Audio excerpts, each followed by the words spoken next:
on Kate Turner to give her 7-minute constructive speech, not to exceed a 30-second grace period. Kate, you're recognized.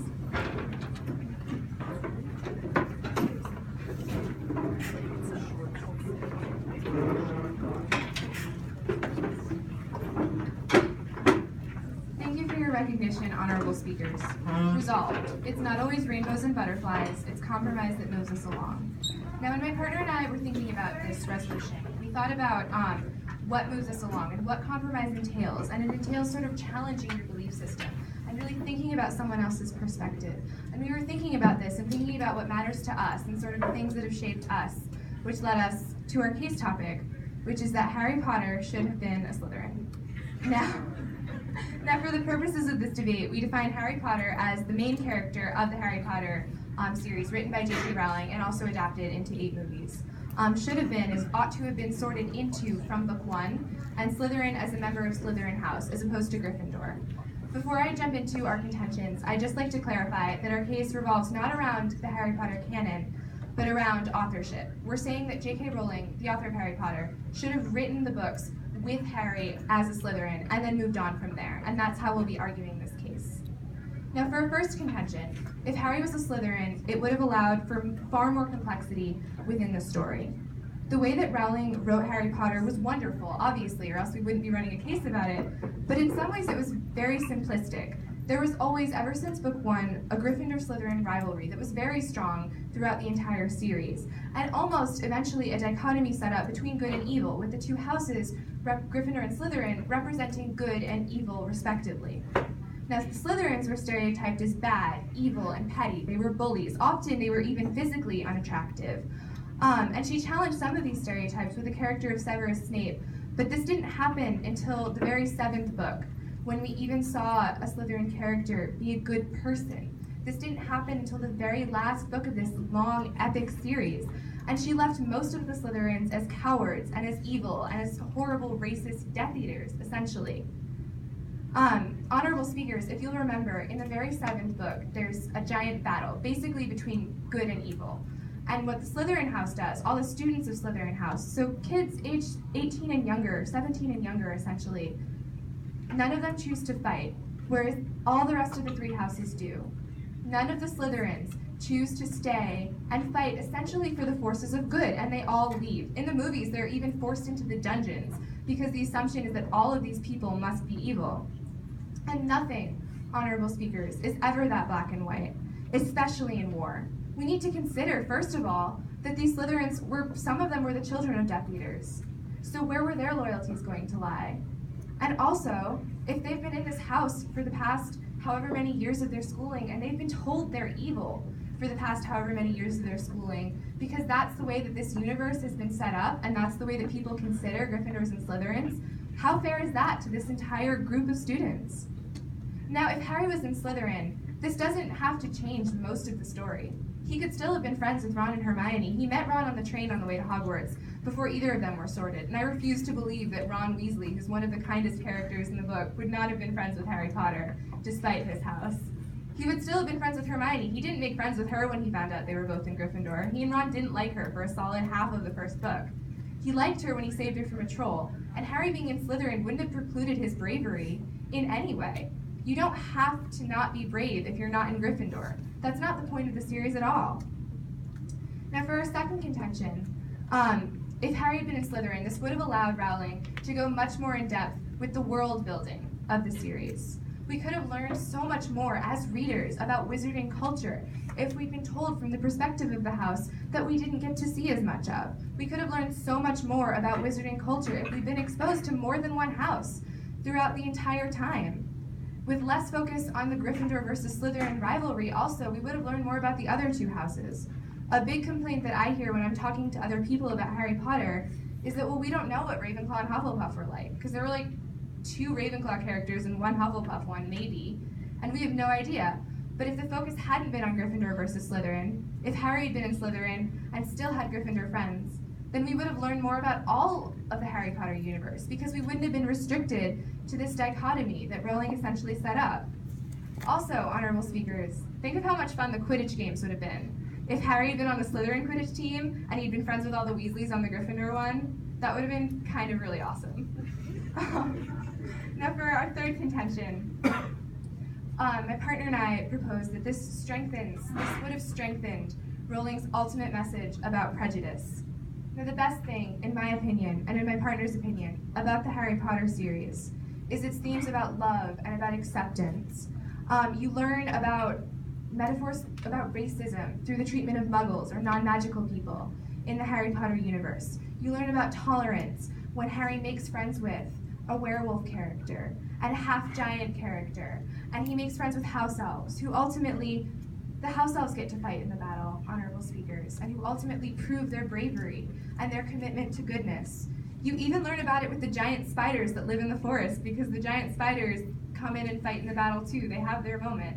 And you learn not to judge people by their species or whatever. You learn not to judge people based on the external. Harry Potter is a series about love and about acceptance. It's about combating prejudice where you see it.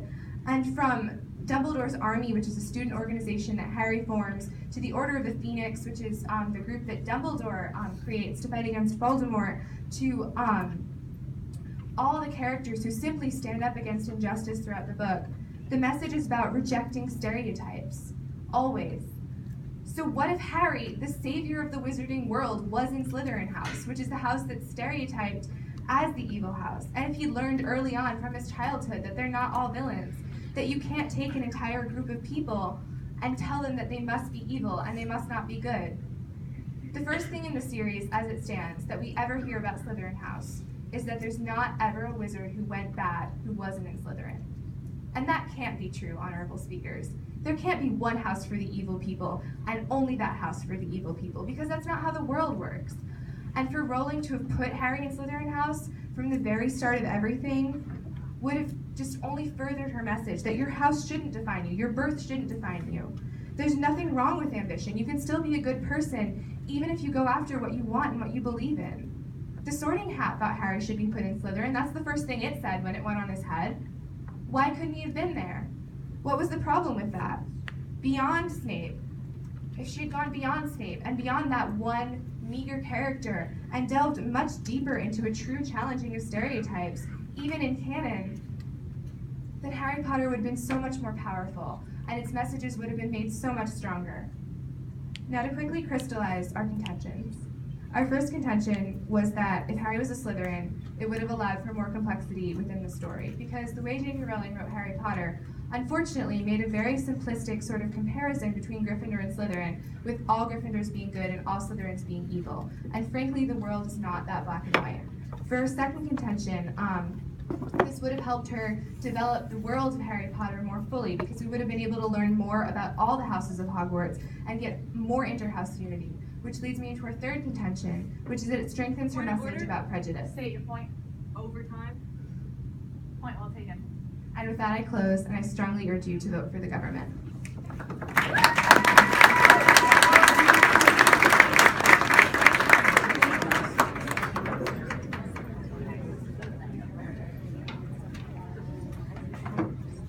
I call this House to order, and I now call the Leader of the Opposition, Renee Cito, to give her 8-minute constructive speech, not to exceed a 30-second grace period. Renee, you are recognized.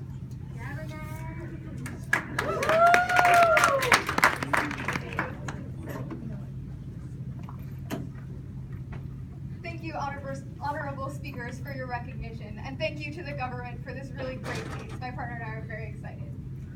Now, the resolution brought before us today it is not always rainbows and butterflies. It's compromise that moves us along. And the case topic that the honorable government has derived from this is Harry Potter should have been a Slytherin. And my partner and I would like to take this time to accept their link and definitions.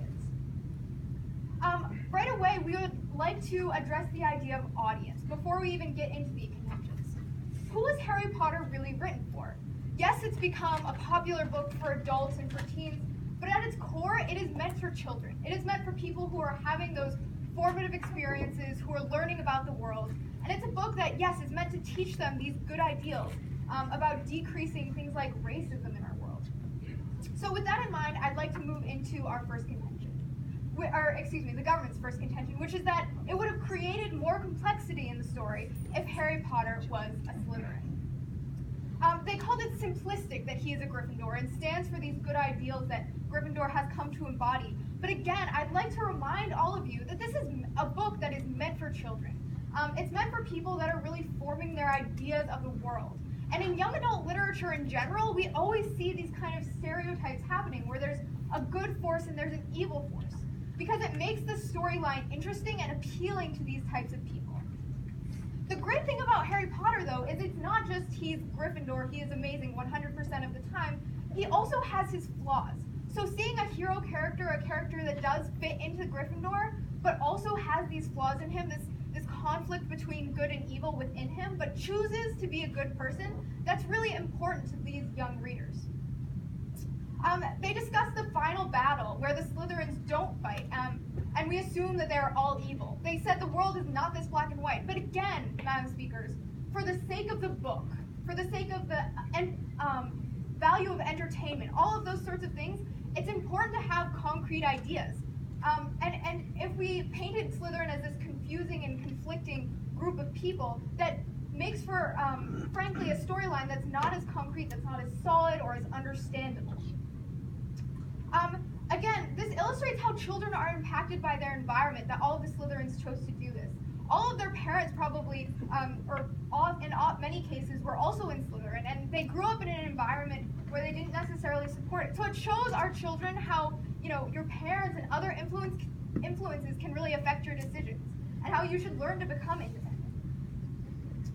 Now, their second contention was that it would allow Rowling to go into more world building and tell us more about the wizarding world, saying that Slytherins and purebloods generally know more of wizarding culture than Harry did in Gryffindor, which tended to accept people that were Muggle-born and people that were pureblood alike.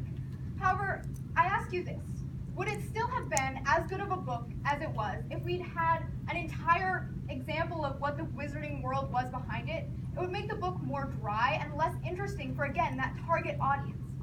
We love this book because it has an element of adventure, an element of fantasy, but it also has that strong plot that really drives us along, that makes it a fun read, that makes it an exciting read. We don't want to get into, the complicated family histories and dynamics of different pureblood families.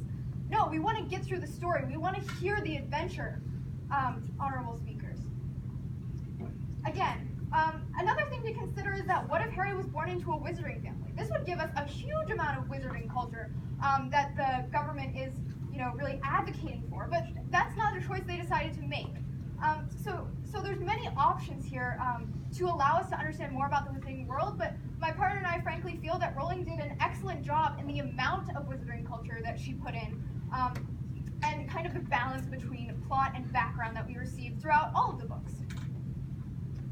Now, their third contention is that it would strengthen the message about prejudice. And the Honorable Prime Minister came up here and talked about things like racism and equality and acceptance and tolerance, and all of those things are great things that Harry accomplished as a Gryffindor. Again, she's talking about things in general. If Harry was a Slytherin, maybe he would have had these great characteristics. But as we see Slytherin painted in the books as they are currently, we can't necessarily expect that he would make all those same decisions. Of course he would be impacted by our environment. Everyone is impacted by their environment, by their peers, by the teachers, by kind of the culture that they surround themselves with. So if he was in Slytherin, would he have necessarily made those same choices? Who knows? It's all about the development of a character. We have 7 books. Again, Harry Potter is a character that has good and evil within him. But making the decision to choose Gryffindor, telling the Sorting Hat that he wants to not be in Slytherin, which is, yes, characterized as the evil house, that he wants to be in Gryffindor. Having that choice to move towards good and away from evil is what makes this a strong book, what makes this a book that really tells its audience about how to become better people in the world we live in today, even while it's about wizards and something that you might never experience. This book, this character, is really about change, being a champion, and the choice. Change, because it's about how we can allow our modern society to change and be reflected by this type of media that is so well known that, yes, we are debating about it